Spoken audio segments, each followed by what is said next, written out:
So welcome to 13 Minutes, Why Every Man Needs a Why. I'm here in studio with my good friend, Savinay Nathan. How you doing, brother? Good man. I'm very happy to be here. Always happy to be with you. It's been a scheduling process, but you started with it and we made it. So here we go. It's meant to be.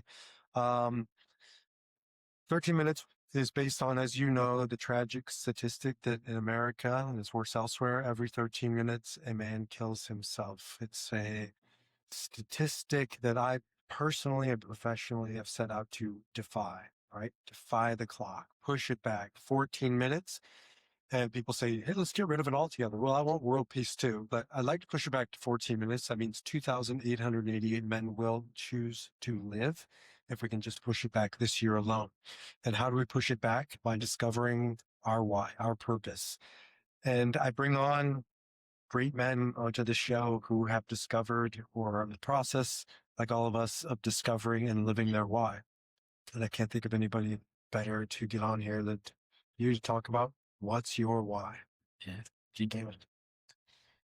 Is that the question? We can start with actually a little bit of a different question. This season, I'm Yeah. I was starting with a really tough question, which I know you can appreciate, but Viktor Frankl would ask his patients on first visit, why haven't you killed yourself? And it's a jaw-dropping question. Maybe it's the ultimate question. He wasn't interested in suicide. He was interested in life. You've had a choice. You've chose to live every single moment of every single day. So why? This season, I'm going a little bit different direction, and I'm focused on a poem called The Guy in the Glass. I'm doing that, as you know, because I have a book coming out. And it is about, I'm not going to recite it. Sometimes I do. I don't need to this time. It's about a guy who goes to the mirror, the glass, looks at himself. Can he respect the man? What does he see? What doesn't he see? So I guess, you've been working with me for a very long time. What does that poem stir up in you? So I reread it, and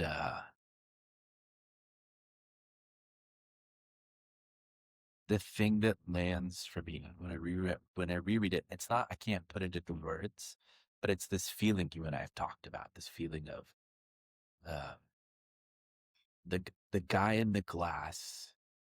If you if you get to the end of your life, if you get to the end of whatever you're trying to accomplish, and you can look at the guy in the glass and stare him in the eye and appreciate him. To me, that guy in the glass is grounded. That's the like locked in, centered. You and I talk about the sun, right? The this like just a rounding energy where it doesn't matter what anyone else thinks. Especially, I think this has always been, the human dilemma, but I think it feels more present, more visceral, more exacerbated now in pop culture, where it feels like so much is ungrounded. It's about how people are responding. What are my likes? How are my followers? What's the view? How many views am I getting? Impressions. Even our political system has become more and more and more about what's gonna play well on the media, what's gonna get votes, or what's gonna allow me to be reelected. Um, and it's all about what other people think. And it feels like there's no substance, there's no grounding, there's no centering, there's no containment there. And You've used the analogy of Iron Man. yeah.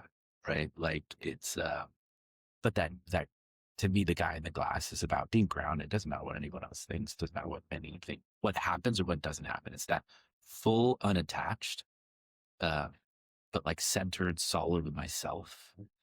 Uh, that's the thing, like my arc reactor, right? It's I think of it as like, for me, my energy shows up in my solar plexus. It's my sun. And over the years, because I'm so worried about what everyone else thinks, I built a big lead ball, a big lead shield over that source of energy. And it's got cracks. And when those cracks pop open, then it, comes out in anger or rage or slapping someone, not physically, but sometimes close. Uh, uh, and that's because my work is to figure out, how do I intentionally take the lead shield off and let all of that happen, all of that energy come out without, but in a controlled way. Mhm. You talk about it, it's like, what's the Nietzsche quote? It's not about the man who doesn't have claws. Uses them. It's the man who has the closet sharpens him, but only uses them when necessary. Yeah.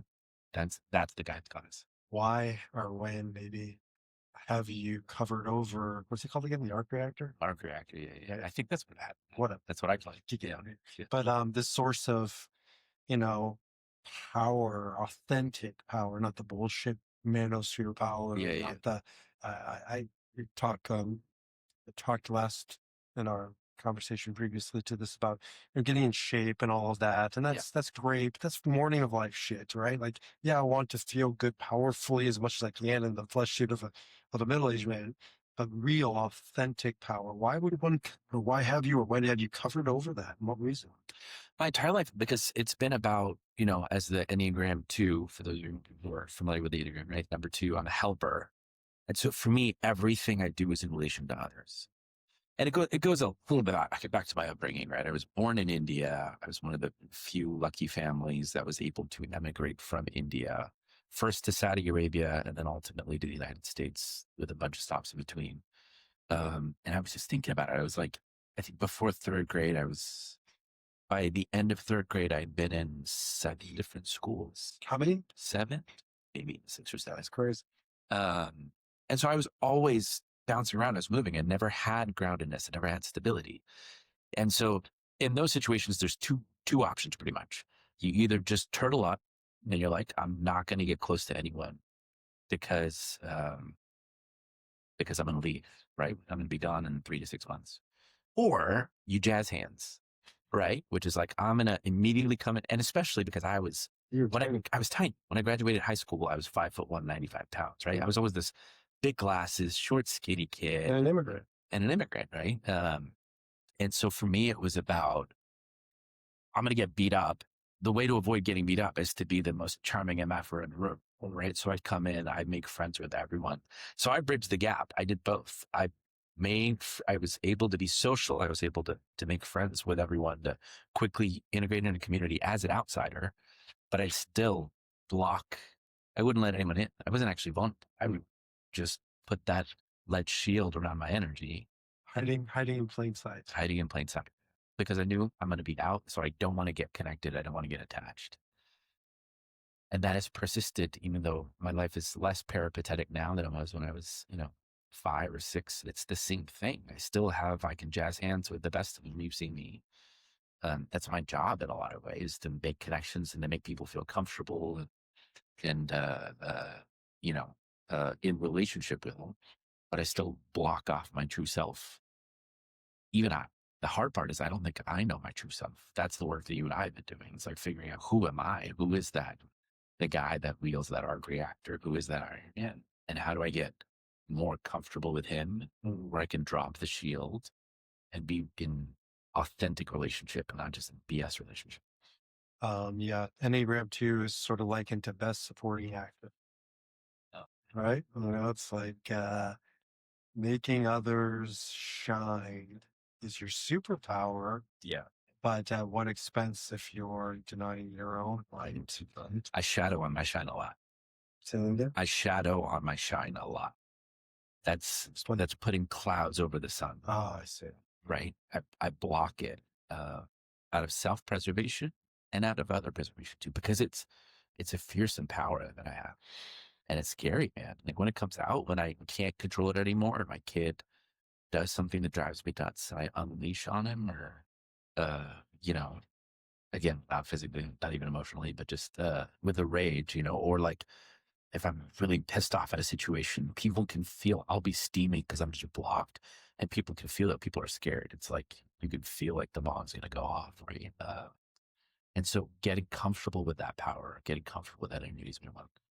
People don't realize this. I'm not this Enneagram masterclass, but Enneagram 2, the helper, is one of the fiercest of all types. God, and it's parallel in some ways to the 8, the challenger, which is obviously fierce. Yeah. Because they, the best defense is good offense. Yeah. And so they just make it known that they're fierce. But 2 has the same fierceness, but they put it on either people or causes. They're the champion. That's actually your sub type, is your social 2 champion, right? So I don't fuck with my kid, Yeah. or my company, or my cause. Yeah. I mean, you're a social justice warrior. Yeah. So there's a fierceness there, Yeah. but they put that power on something or someone else so it doesn't look like them. Yeah. Right. And part of the work is, can you take that back? Can I own that it's me? And stop just trying to repair the world, fix the world, improve the world. Like, can I put this on myself? Tikkun olam, man. I can't I love it.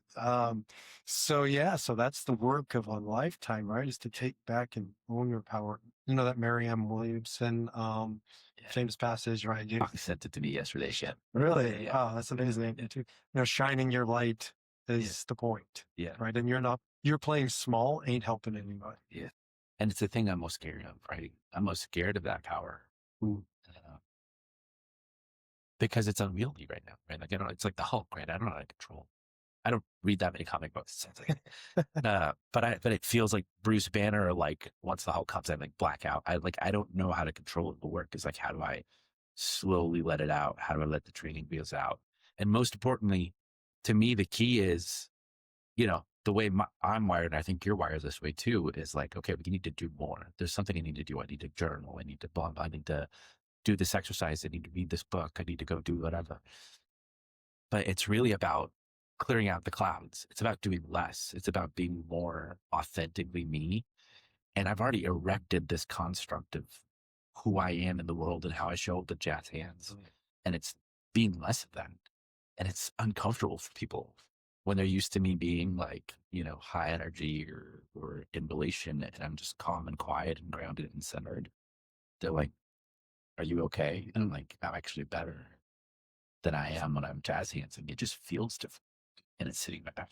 It's hard for people who are in relationship to that type of energy, that too, whatever, when he or she, usually midlife, they start to, a teacher, I remember one book, Sylvia Boorstein called, don't just do something, sit there. Yeah. Right? But yeah, totally. And it's like, what do I do with him? He's not helping. He's not doing, he's not producing. Yeah. Because you are a gift to people who benefit from that. They're the beneficiaries. And now they're like relying upon it. Yeah. Yeah.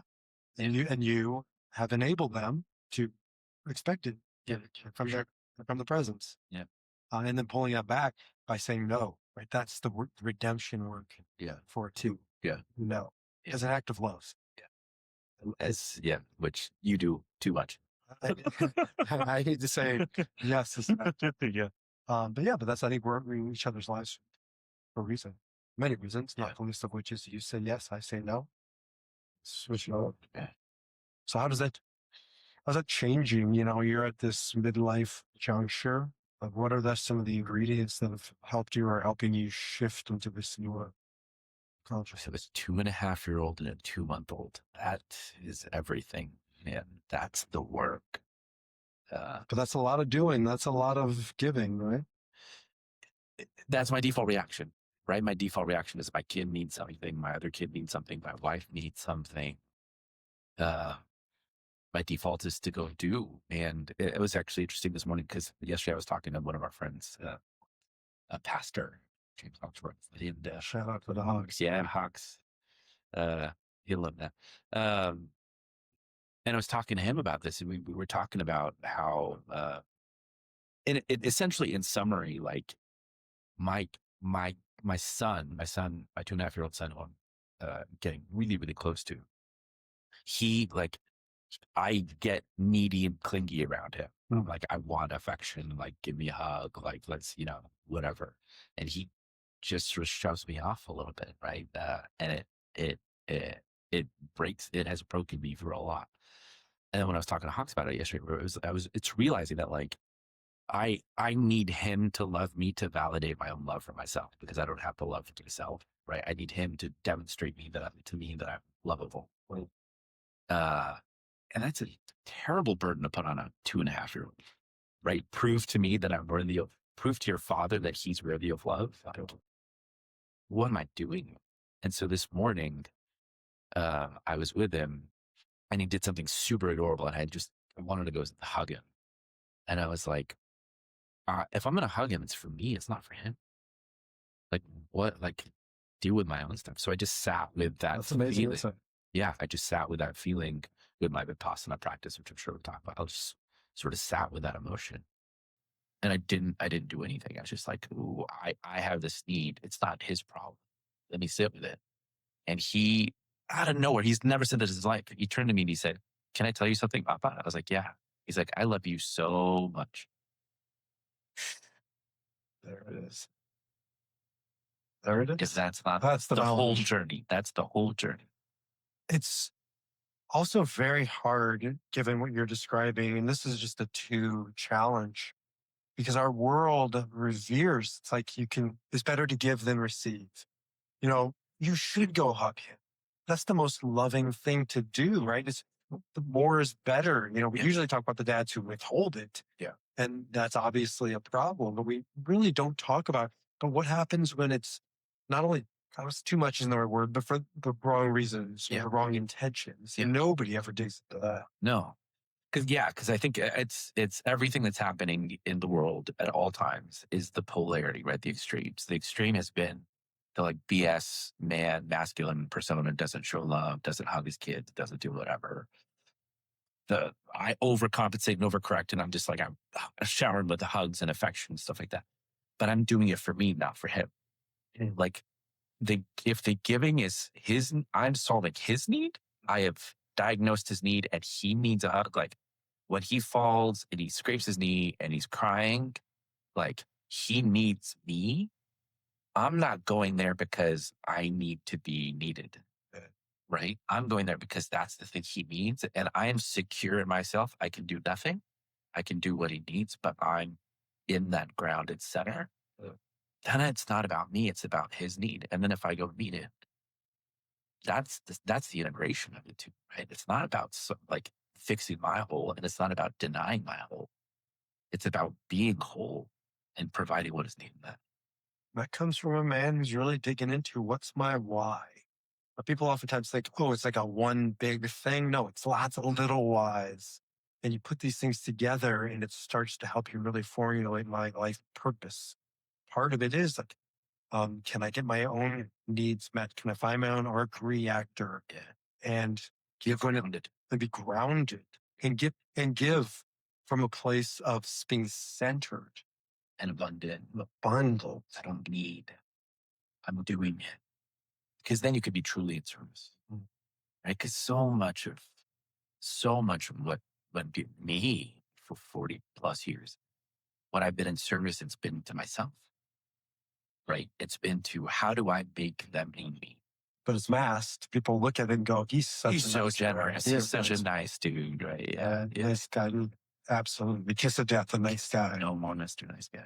That was a book that really influenced you too. Yeah, it has. But it's all coming from this void, from the scarcity. And so what does it look like you and I were just talking about reading the Bhagavad Gita. What does it look like because the more time we try to spend getting grounded and in our source through external work or even internal work, like it's a fool's errand. The actual work is to connect to the source, to the deep power. This is where we get metaphysically moved, but like the work is to be connected to the thing that's bigger than all of us. You can call it God, you can call it the universe, you can call it whatever, but it's connecting to that energy. It's a limitless flow. When you're there, then everything's whole, and then you can be in the world as you need to. I'm on my feed right now. I'm getting like so many fucking things about being middle-aged and working out and getting abs.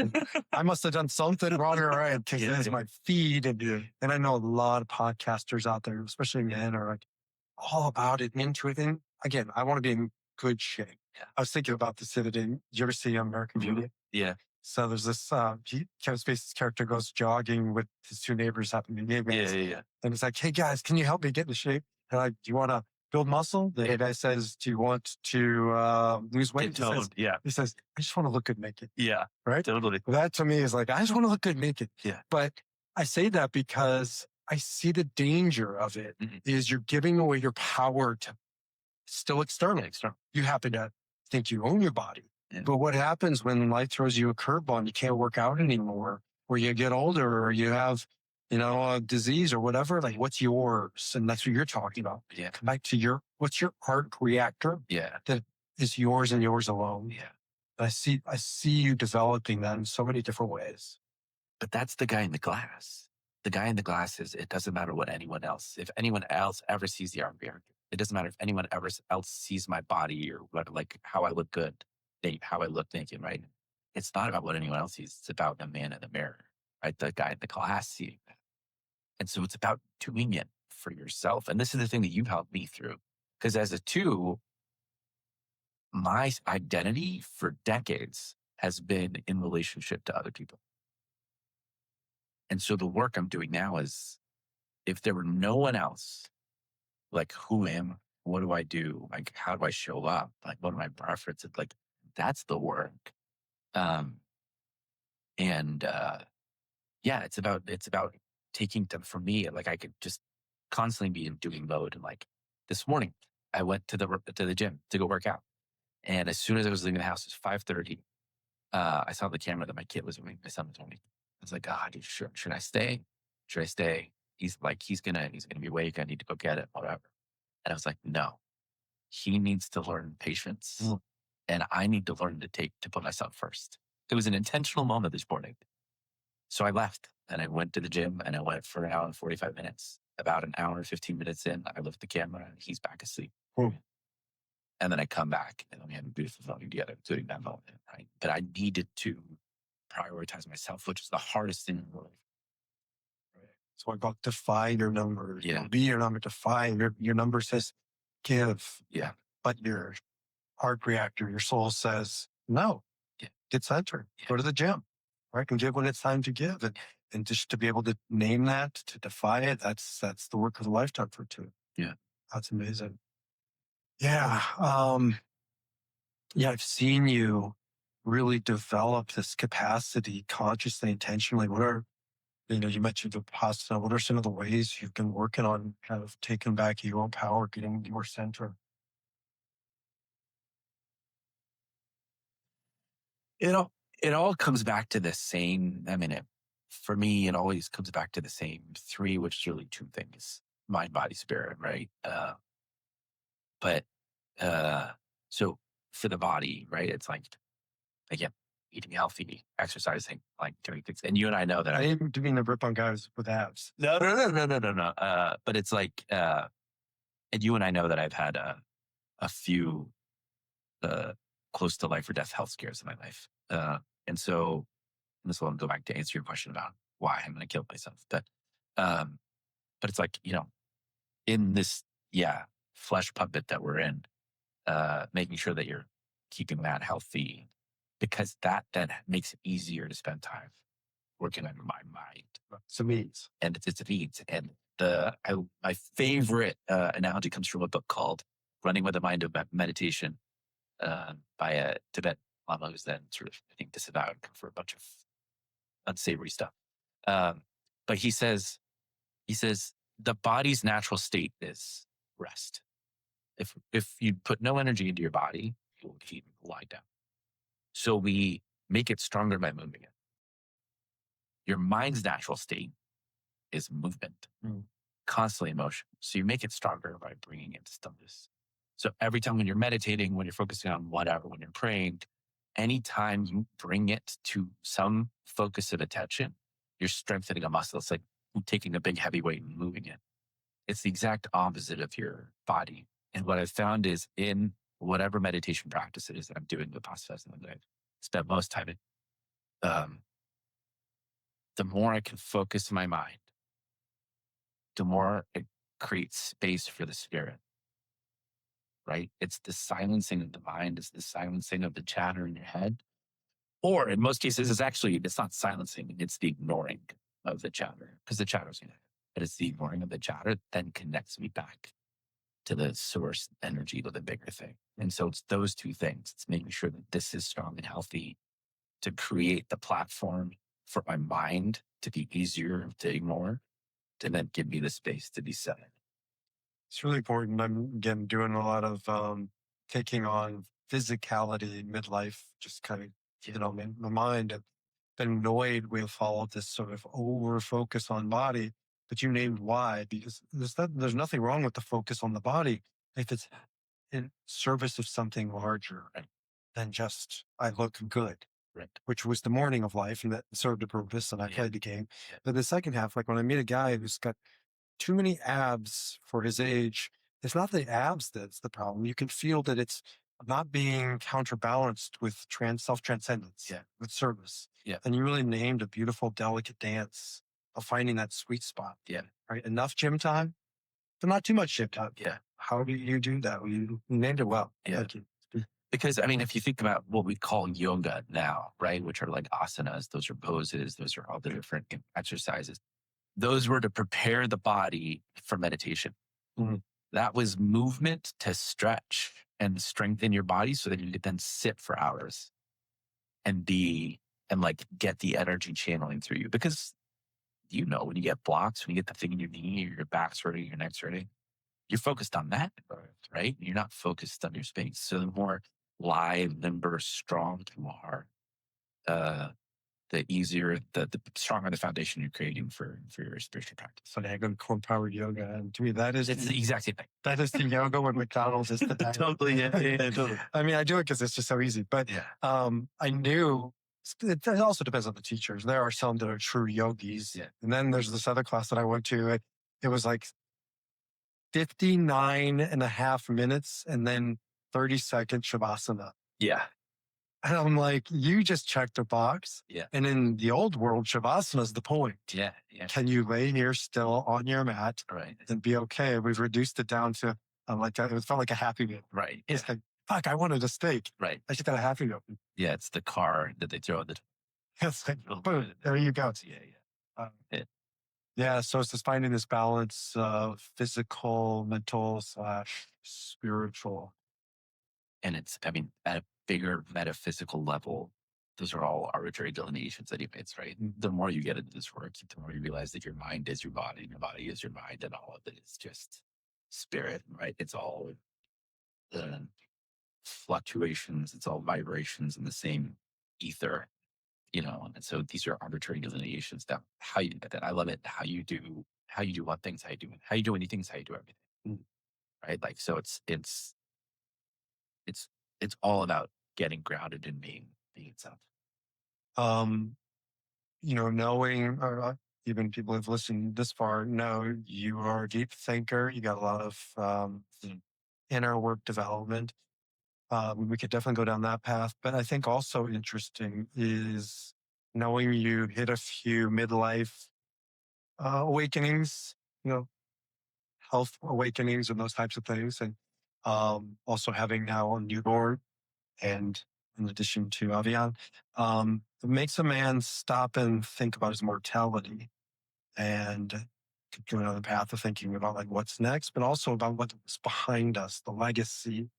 And I know we've talked a little bit about legacy and, a book that you're interested in writing. Talk to me a little bit about what's on your mind in that space. Yeah. So let's, now to answer the question, let me answer why haven't I killed myself? And the reason I haven't killed myself is because I effectively already died. I'm living on bonus time. So when I was 12 years old, I went to India, ironically, for my rite of passage, the equivalent of like a bar mitzvah, with all of my family. And I was, again, this scrawny 4'6", 65 pounds, scrawny kid, got bit by a random mosquito, came back to the US, and contracted a rare tropical disease that only 10 people before me in the US had ever been diagnosed with, and all 10 of them were adults, and all 10 of them died. So I was the first known survivor in the United States, is the story that I've heard. And there was an NPR about it, so I think it's true. Is it still a disease in the sort? Yeah. And they have it a lot more in tropical countries, but in the US, they just had no idea how to do it. And so it made no sense for me, literally the runt, right? Like, I'm the smallest, skinniest guy in this high school of 4,500 kids. It makes no sense for me to survive when all these people died. So then all the survivor's guilt and all that sort of stuff comes out of it. But in a way, it's also been this liberation where it's like everything I do is bonus. And so what am I going to do with that, right? And so for me, it's been about how do I give back? How do I earn? And I think about the last line they Saving Private Ryan. Spoiler alert, if you haven't watched it, after 28 years, you should watch it first of all. But the last line he says is earn this. He says, Tom Hanks says to it, that thing is like, earn this, earn all of us that have come and sacrificed ourselves for Frankel says, make it worth. So to me, that earn this has been in my mind for 30 years. And so the work is, how do I give back to the world? How do I tikkun olam? How do I try to be in service to and repair the world? So that sort of explains my professional career, starting in the, as engineer, Indian American, first generation. Obviously, I went to the Ivy League school, study engineering, of course, to then work in aerospace and defense, to then move to education, K-12 education in Denver, to then run a nonprofit, to now working in philanthropy. Yeah, some people might see that as a descent, right, from a financial, Yeah, upward mobility, power play. it's masculine thing. And it seems like a lot of it has to do with what we're talking. Yeah, I'm not in service to myself or my bank account. I'm in service to the world. Right? That's the work. And so that's been that sort of journey.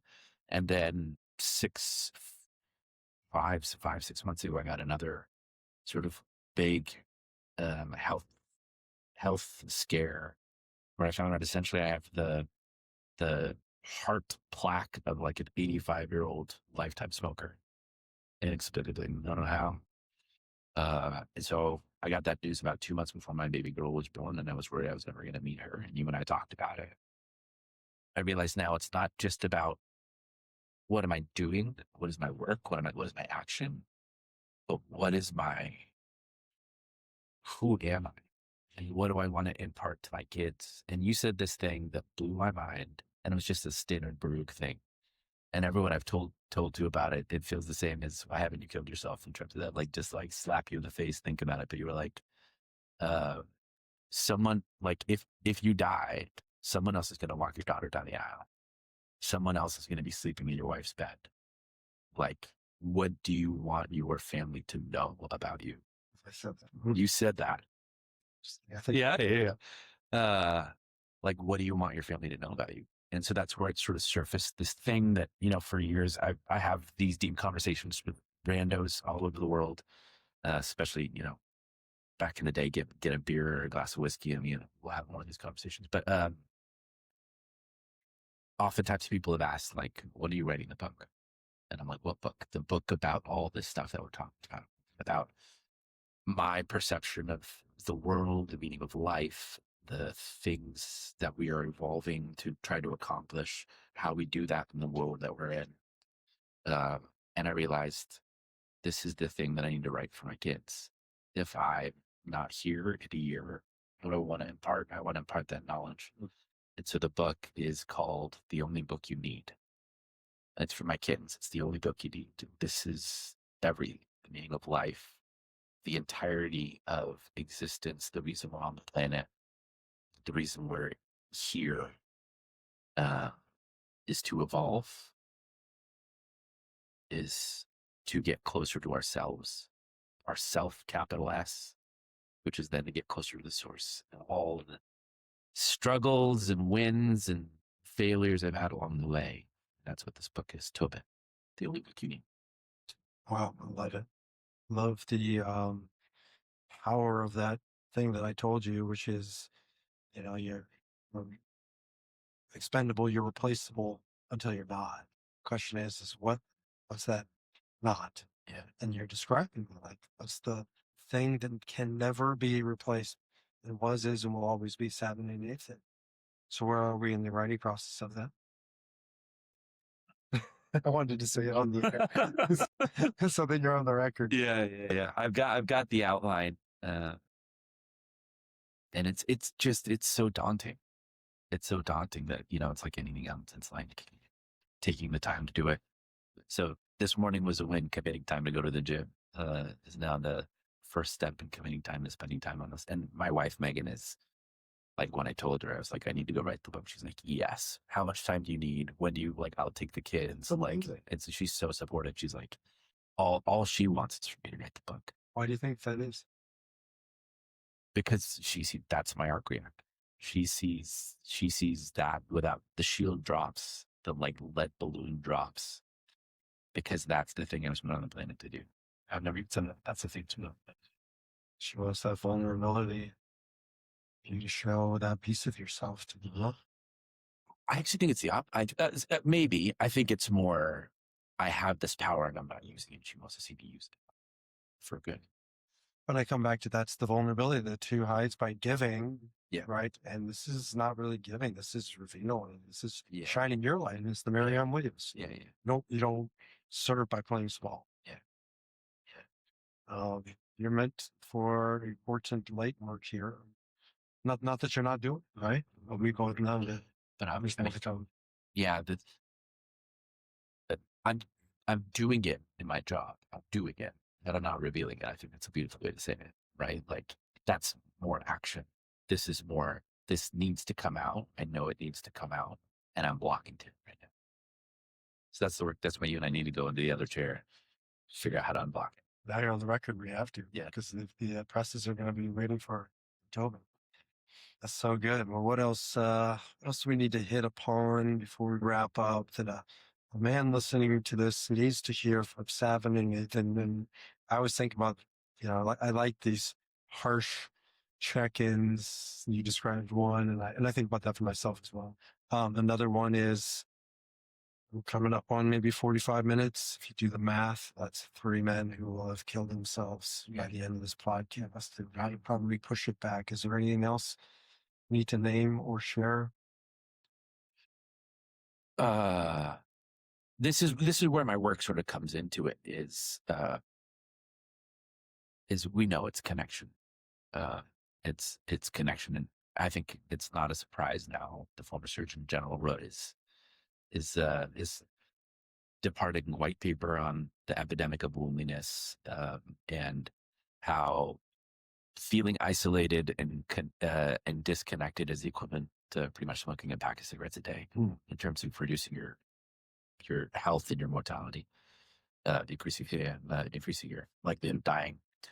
And so, on the one hand, connectedness and community is important, and I found that this. I've just recently moved my family to a small city in northwest of Denver, and I just sort of fallen into community, the levels of which I could never have imagined, and the amount of positive impact that's had on me. Megan's like, I don't recognize you. You're like this bubbly, joyful, social person, and she's used to me being the turtle. I get home from a day of work at jazz handsing and I'm exhausted. Then I just get up in the covers and I want to read a book and watch Netflix. And now it's like, let me go hang out with this person and go hang out with this person, not because I need to, but because I truly authentically want that connection. So that's the one part of like community. The second part is deep masculine connection, right? Connection with other men, or other people who embody masculine energy. And that's just part of the polarity, right? I think the feminine energy needs to connect with feminine energy. Masculine energy needs to connect with masculine energy. So the men's group that we've been a part of, that you helped put in place, was like a structure that now gave me other men that were going through the same stuff, or had already been through the same stuff, or I had been through the stuff that they're going through, right? And being able to share and connect is, man, it allows you to like just drop the shield and be yourself. So true. I'm so committed to this in my own work going forward, because I don't hear you running to a church or a temple or a synagogue to get that need met. That's where we normally would have run in the old days. Yeah. But most of the guys I know aren't going to those places. So where do we find, on the one hand, strong masculinity without all of the bullshit of the manosphere and all the noise and all this other shit?